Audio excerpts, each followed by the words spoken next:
Hello friends, आज हम इस वीडियो में दिल्ली यूनिवर्सिटी के एक प्रोफेसर हैं जिनका नाम है राजेश झा। वो राजधानी कॉलेज में प्रोफेसर भी हैं और farmer member of executive council of university of Delhi के रह चुके हैं, farmer member.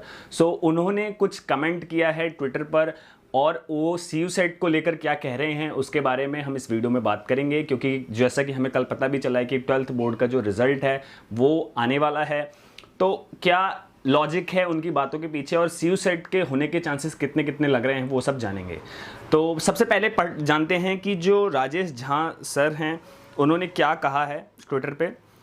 A centralized exam system like CUSET will have pro upper class and pro upper caste bias and unfavorable to those who studied in their mother tongue.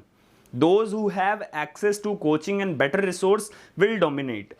A good admission policy should be inclusive.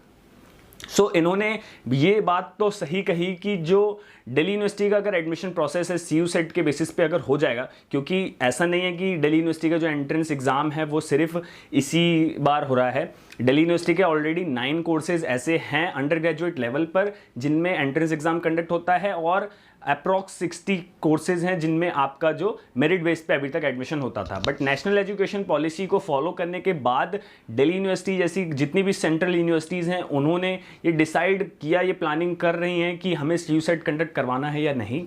बाकी सारी चीज़ें depend कर जाती हैं अब आके stage पे, जो कि एजुकेशन मिनिस्ट्री पे।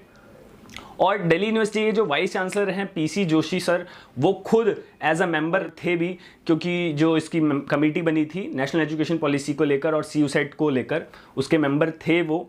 बट अभी उन्होंने अपनी रिपोर्ट सबमिट कर दी है। बट उसके बाद जो ये राजेश झा सर ने कहा है कि सी यू सेट को जो एडमिशन प्रोसेस में नहीं लाना चाहिए, क्योंकि जिन भी बच्चों के पास एक्सेसिबिलिटी नहीं है वो इससे रह जाएंगे एडमिशन में। जो दिल्ली यूनिवर्सिटी एक सेंट्रल यूनिवर्सिटी है, बहुत ही प्रेस्टीजियस यूनिवर्सिटी है, तो वो एडमिशन से रह जाएंगे, ये उनका कहना है। साथ ही एक उन्होंने मेजर कंसर्न भी उठाया है कि जो स्टूडेंट जैसे कि आउटर एरियाज में अपनी मदर टंग में पढ़ रहे हैं, नॉट लाइक इन सीबीएसई, दो students who belongs to state board, उनको प्रॉब्लम आ जाएगी सी यू सेट आने के कारण।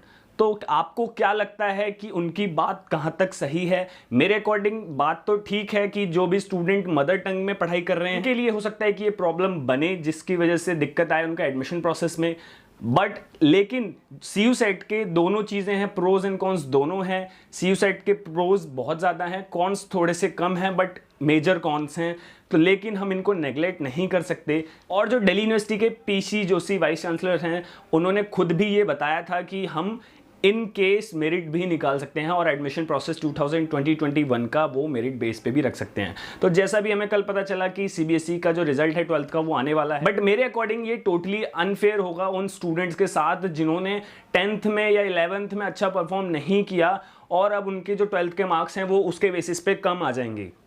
तो मेरे अकॉर्डिंग सी यू सेट भी होना चाहिए, क्योंकि सी यू सेट से ओरिजिनल कॉम्पिटिशन जो होता है वो आगे आएगा और जो भी स्टूडेंट बढ़िया होंगे उनका एडमिशन होगा, जिनके अंदर कैलिबर होगा दिल्ली यूनिवर्सिटी में आने का, एडमिशन लेने का, उनका सिलेक्शन होगा। सो आपके क्या पॉइंट ऑफ व्यू हैं, आपके क्या परसेप्शन है, कमेंट सेक्शन में नीचे आकर जरूर बताएं। और साथ ही मैं बता दूं फ्रेंड्स कि चांसेस क्या हैं एडमिशन प्रोसेस के रहने के। चांसेस ये हैं कि दिल्ली यूनिवर्सिटी जो है अब वो आपका सी यू सेट भी करा सकती है, क्योंकि जितनी भी सेंट्रल यूनिवर्सिटीज़ हैं वो कहीं ना कहीं एंट्रेंस एग्जाम कंडक्ट कराने का पहले से ही सोच रही थी और अब तो सिचुएशन कंट्रोल में भी है, जो सेकेंड वेव थी कोविड की। और इवन दो जितनी भी सेमेस्टर एग्जाम्स हैं वो भी कंडक्ट हो रहे हैं। जैसे कि अगर हम अदर स्टेट की यूनिवर्सिटीज़ की बात करें तो वो अपना सेमेस्टर एग्जाम भी ऑफलाइन कंडक्ट करा रही हैं। तो जब वो सब पॉसिबल है तो सी यू सेट क्यों नहीं पॉसिबल हो सकता?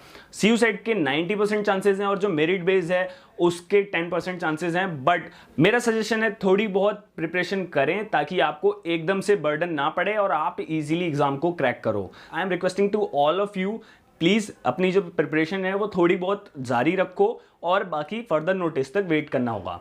बाकी इस वीडियो को अपने दोस्तों के साथ शेयर करो और अपना point of view comment section में ज़रूर बताओ। बाकी लेटेस्ट अपडेट पाने के लिए चैनल को सब्सक्राइब कर लो, बेल आइकन प्रेस करो ताकि सभी वीडियोस अपडेट आपको सबसे पहले मिलें। Thank you, God bless you all.